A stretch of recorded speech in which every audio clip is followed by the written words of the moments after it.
that is battling and that is coming against in so many different ways the church.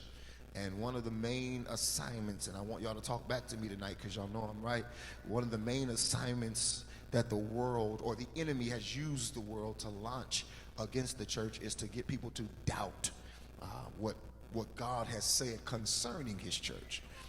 And because we have heard so much fake and so much imitation in the church, it causes us to doubt sometimes and have things be cliche. But you got to have your own relationship with God.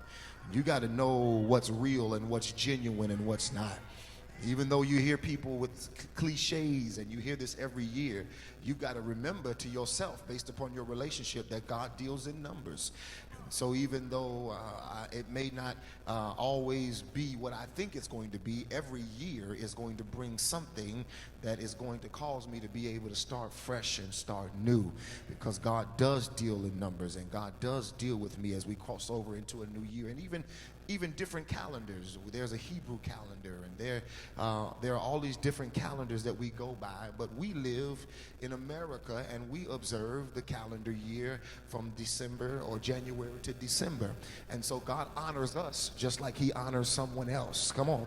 And as we cross over into our new year, we trust and we believe God that he is going to do something new.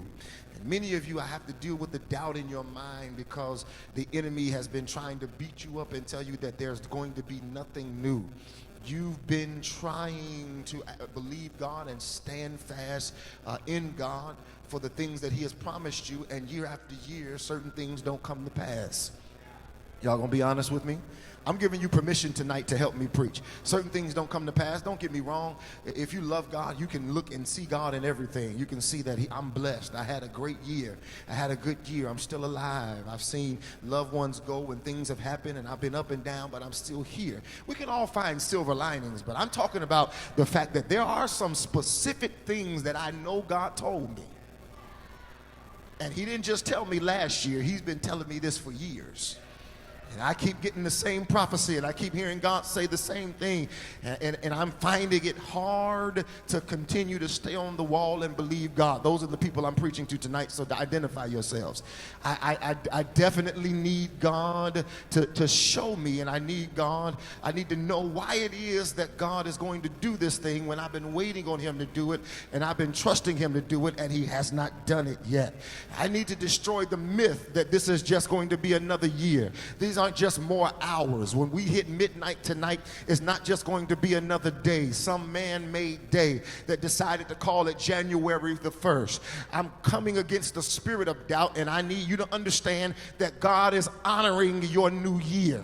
And not only is he honoring your new year, he is going to honor your new decade, and he's about to blow your mind in this next decade. Somebody open your mouth and say, God is honoring my year. And I need you to understand that this is actually embedded, just stay with me, it is embedded and ingrained in the fiber of this text. When you realize that Egypt really was dealing with some of the same mental issues you're dealing with. Because why would I believe that God is finally going to bring me out? Why would I wait? Why would I wait and continue to wait so long and still keep the faith that God is going to do what he said he's going to do? Now, I would argue to you tonight that Israel was worse off than you, because you've been waiting a few years. And I would venture to say that the oldest person in this room is no older than about 70 or 80 years old. I could be wrong, but imagine a nation of people waiting 430 years to be released from the bondage that God says he's going to be released from. Can I just put everything in perspective? You've been waiting a couple years and you're ready to quit. These people had to wait 430 years and kept having to hear prophets prophesy to them that you're going to come out of this. Now let's be honest and be honest about the fact that how many of us, first of all, would still be alive 430 years later, but how many of us would still be holding on to a 430-year promise? A generational promise. I'm ringing a little bit. A generational promise. How many of us would still be believing God for something that he's been promising us for hundreds of years? And there are some of you in the room today that are struggling like them because it's been years for you and you've been hearing God say it and he hasn't done it yet. Who am I talking to? I want you right now, I'm going to preach a little different. I'm going to actually give you a little space right here to really think about some of the things that you've been believing for that have not come to pass yet. I want you to think about it, and I want you to whisper that to your neighbor. Tell them, neighbor, I've been believing God for this. Go take a few minutes and do it. Y'all not talking. Y'all don't know what y'all been believing God for. Tell your neighbor what you've been believing God for. What is it? Now you told them. How many people told your neighbor something? How many people told your neighbor something? All right. Those of you who told your neighbor what you've been believing God for, now you're getting ready to make a lie out of the devil. Turn to the same neighbor and tell them, neighbor, but God's about to do it this year. Now, how many of you trust and believe that God is able to do what you're believing God that he will do?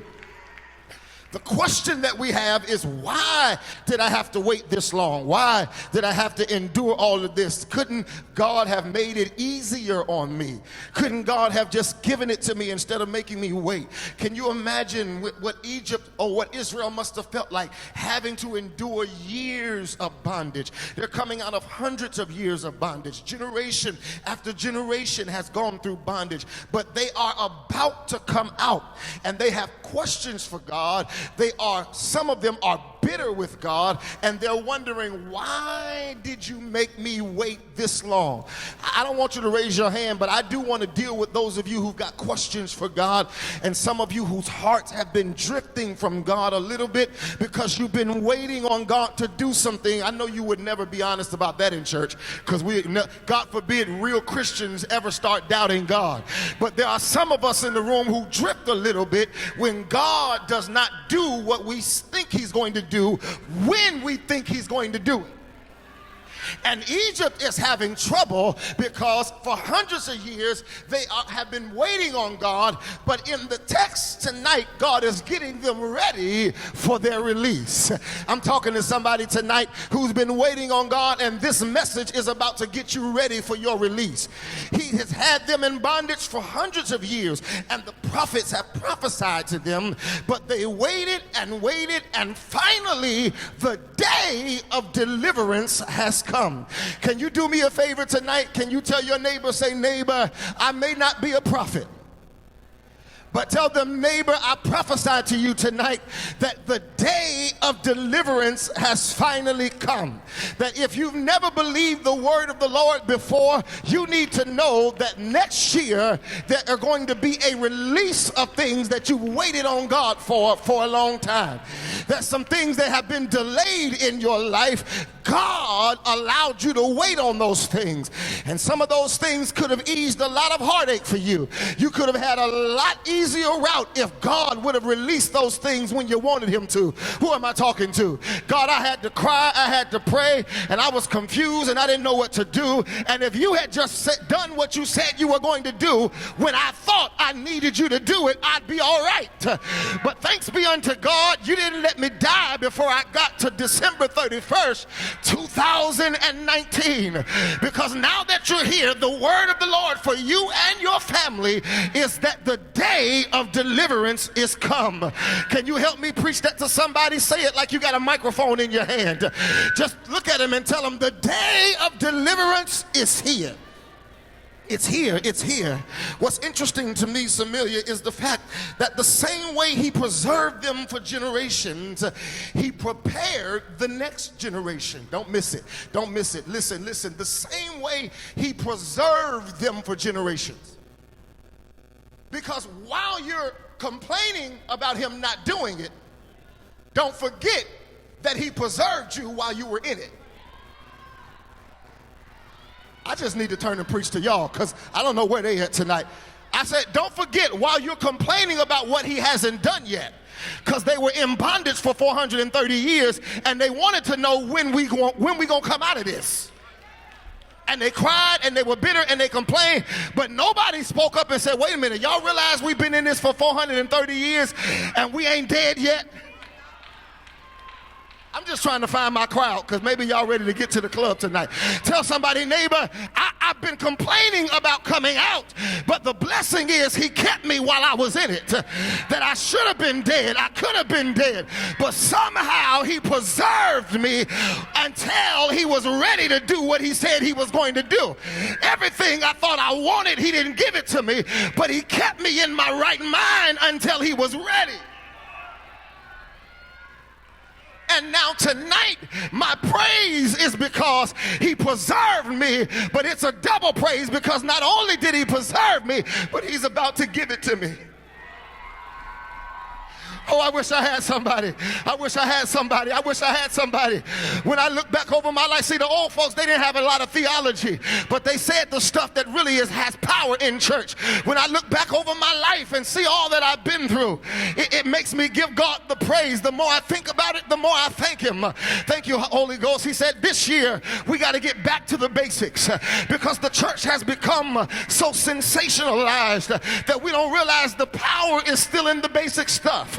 It's still in just giving God the praise for what he's done. It's still in just praying without ceasing. It's still in just fasting so you can get deliverance.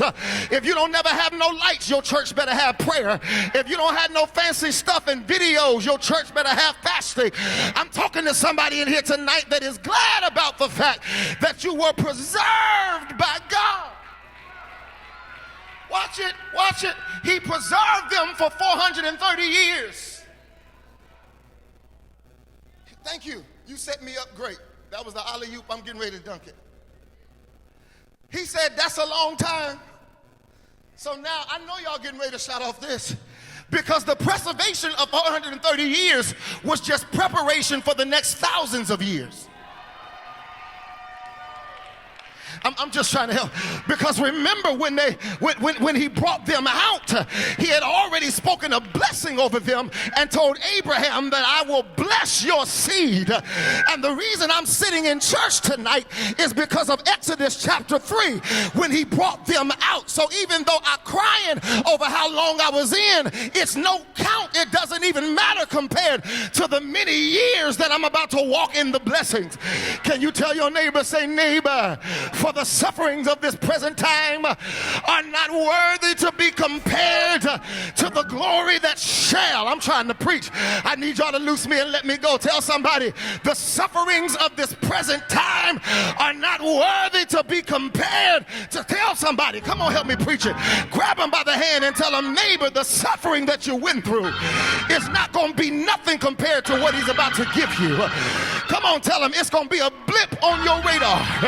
You're going to forget all the hell because of all the bliss you're about to walk into. I prophesy that this next decade of your life is going to make you forget the last decade. That everybody that hurt you and walked out on you, God said, I'll give you some friends that'll blow your mind. I'll give you some folk that'll make you say where you come from. Because God was getting them ready for you. God was preserving the kind of money you about to get. God was preserving the kind of peace you about to get. God's getting ready to blow your mind. Touch your neighbor and say, neighbor, I'm ready, I'm ready, I'm ready, I'm ready. Come on, tell him, I'm ready, I'm ready, I'm ready. Come on, tell him I'm ready, I'm ready, I'm ready. Can I tell you what the Lord told me to tell you? He said to tell you when he brings you out of this, he's going to make the pain of your bondage make sense. Tell your neighbor, say, neighbor, he's getting ready to make it all make sense. He's going to explain to you why. Just give me a few more minutes. He's going to explain to you why. You're going to understand why you had to go through what you went through. You're going to realize why you were born into the family that you were born into, because this decade, I prophesy, will be a decade of clarity. He's going to give you clarity this decade, and I'm ringing all over the place. I need y'all to help me. He's going to give you clarity in this season and help you to understand who you are and why you are like you are. Because some of you went through the last decade confused. You went through the last decade wondering what in the world is going on. You went through the last decade wondering, what is God doing in my life? It's the most frustrating thing in the world to feel God moving on the inside of you, but feel like you're not close to him. I'm talking to somebody. You can still feel him, but it feels like he's far from you. You can still sense that you're anointed, but you feel far from God. And God says, because when I get ready to do what I'm doing in your life, I got to turn my back on you a little bit. Do you remember when Jesus was hanging on the cross and he said, my God, why hast thou forsaken me? And the answer to his question was, really, why is because you're anointed. And when you are anointed, I gotta forsake you just a little bit, because after you endure your season of the cross, there's going to be a resurrection in your life. And I decree and declare that this next season of your life is a resurrecting season. It's a season that God is about to resurrect you, and you're getting ready to come out of what you've been crying over, and you're about to move into a new season. Can you grab your neighbor's hand and just help me this evening and tell your neighbor, say, neighbor, you're moving into a resurrection season. What I love about God is God says, when I bring you out, you will not, and I know this sounds cliche, but just stay with me because I'm going to be in the text. You will not come out looking like what you have been through. Based upon how long they had been in bondage, based upon even Exodus chapter number 1, when he says that Pharaoh beat them and he made them to serve with rigor. He made their lives bitter, according to Exodus chapter 1. 430 years of being beaten, of being made to serve, of being made to go through bitterness. And you mean to tell me that I'm going to come out not looking like what I have been through? The word of the Lord is that you're about to come out, and that's a good shouting point. But the better shouting point is that when you come out, you're going to come out better than you were when you went in. And I prophesy to you tonight and tell you tonight that when you come out, you're not coming out empty. I need you to go and tell 3 people around you, tell them, neighbor, get ready, get ready, get ready. Because when you come out, you're not coming out empty. You're not coming out, you're not coming out empty. You better start making space for stuff. Start leaving space in your heart, because you're getting ready to love like you never loved before. Start making space for new things in your life. Because when you come out, you're going to have to be able to carry some stuff. You better empty your hands. You got too much junk in your hands. God said, you can't receive what I got for you with mess in your hands. Go and put it down, baby. Because when you come out, I'm going to give you some new stuff to put in your hands. Somebody open your mouth and say, next year, I'm carrying some stuff that I never carried before. Next year, it's going to look like no other year. I'm talking to somebody in here. I said, encourage your neighbor and tell your neighbor, say, neighbor, next year, it's going to look like no other year, because you're going to carry some stuff that you never carried before. Can I help somebody in here tonight? And when God blesses you next year, you cannot apologize for what you are carrying. There's a reason he said, I'm going to give you the Egyptian stuff. I don't want you to even carry your own stuff. He said, when you leave, you're not going empty. I'm going to give you Egypt stuff. Why? Because I want you to know that what you got right now is only because of what you've been through. Every time you look at your new stuff, it's a reminder I was in Egypt.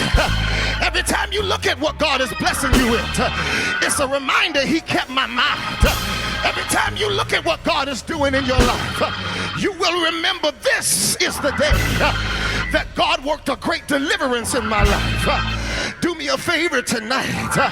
Open your mouth and just shout, I'm not coming out empty. Come Come on, shout it. I'm not coming out empty. I come against the spirit of doubt in your mind. The text is going to help you with your doubt. Are y'all ready for God to help you with your doubt? Because the Bible declares that they were not coming out empty. But verse 22 was a mind blower because it started talking about gender. It didn't even include the men. It said, but every woman shall borrow of her neighbor. And when you borrow of your neighbor, I want the women to borrow gold, borrow silver, and borrow clothes. Y'all ain't talking to me tonight. I asked God, why the women? What kind of sexist statement is this? He said, because can't no man manifest nothing. Anytime something's going to be manifested in the earth realm, it's got to be put in the womb of a woman. And when 9 months have come to pass, the woman will push the baby out because women are manifestors. God said, I put a woman in the text so that you can know that your promise is going to manifest this year. Now do something that sounds crazy. Don't talk to your neighbor. Don't talk to me. Don't even talk to yourself. Talk to the devil and tell the devil, this year, 2020, God's gonna bring it to pass. Come on, y'all ain't saying it. Say, God's gonna bring it to pass. When I come out of this, I'm coming out with silver. Silver represents the redemptive power of God. Somebody say, my family will be saved. I'm coming out with gold. Gold represents the divinity of God. It means supernatural stuff is going to happen in my life. Somebody say, I believe the supernatural. And then he said, you're going to get clothes. Clothes and garments represent authority. There's another level of authority that's coming on your life. All of those are good. But what blew my mind, Ellis, is he said, when you do this, and when the women get the gold and the silver, come here, son. No, I need him. When you get the gold and the silver, come here, CJ, put it on. Put it on your sons and daughters. Y'all ain't talking. Because the next blessing you get is a generational blessing. God said this blessing ain't just for next year. Come on, Jeremiah, you got something too. This blessing is not just for next year, but what I'm getting ready to do this year is for the generations that are to come. What I'm about to give you is proof that your sons will be saved, that your daughters will be saved. Somebody open up your mouth and begin to prophesy. My sons hold my cup, and my daughters will be saved. That was prophecy. Say, my sons and my daughters will be saved. God's getting ready to do something in me. For every night that I had to cry, for every year that I was by myself, for every Negro and Negroette that caused me pain, I'm getting ready, y'all, to get something new. I'm getting ready to experience God like I never have before. I got a word for you. You got to hold on. You got to withstand. You got to make it. Because it's not just your life, but it's your children and your children's children. God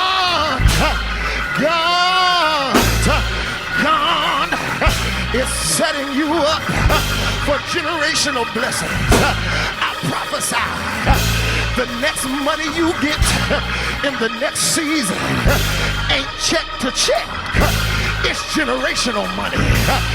It's money that'll come to your family for the next 100 years.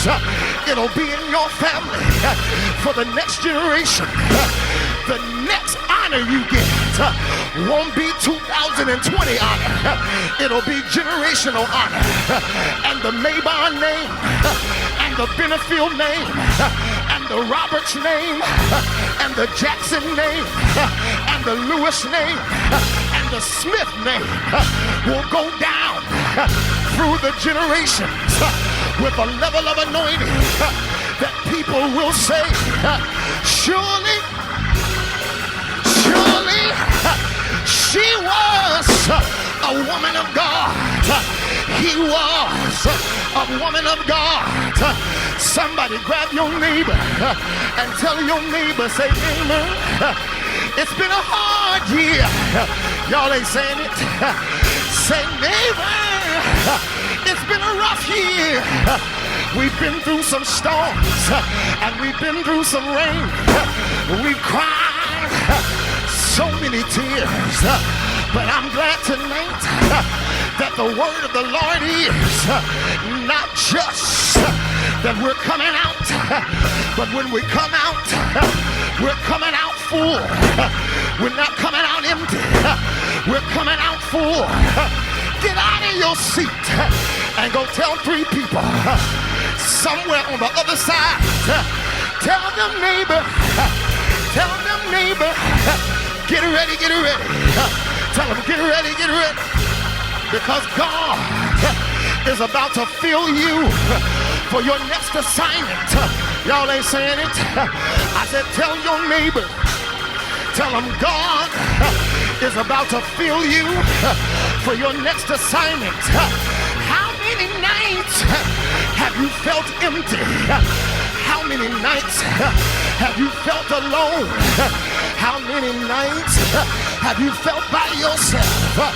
But for 10 of y'all that don't mind praising, the word is he's about to fill you for your assignment.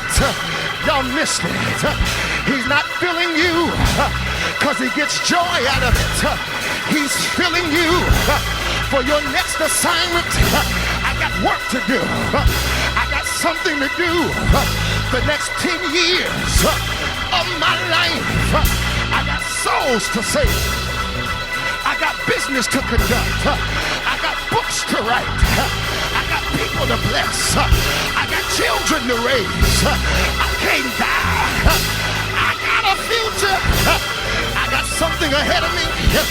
Open your mouth and give God a shout. I said, give him a shout. I said, give him a shout. I said, give him a shout. Let Egypt know we on our way out of here. Come on, let Egypt know we're on our way out. Let Pharaoh know this is our day of deliverance. And when we leave, we're leaving with your stuff. When we get out of here, we're getting out of here with your stuff. Give them a shot.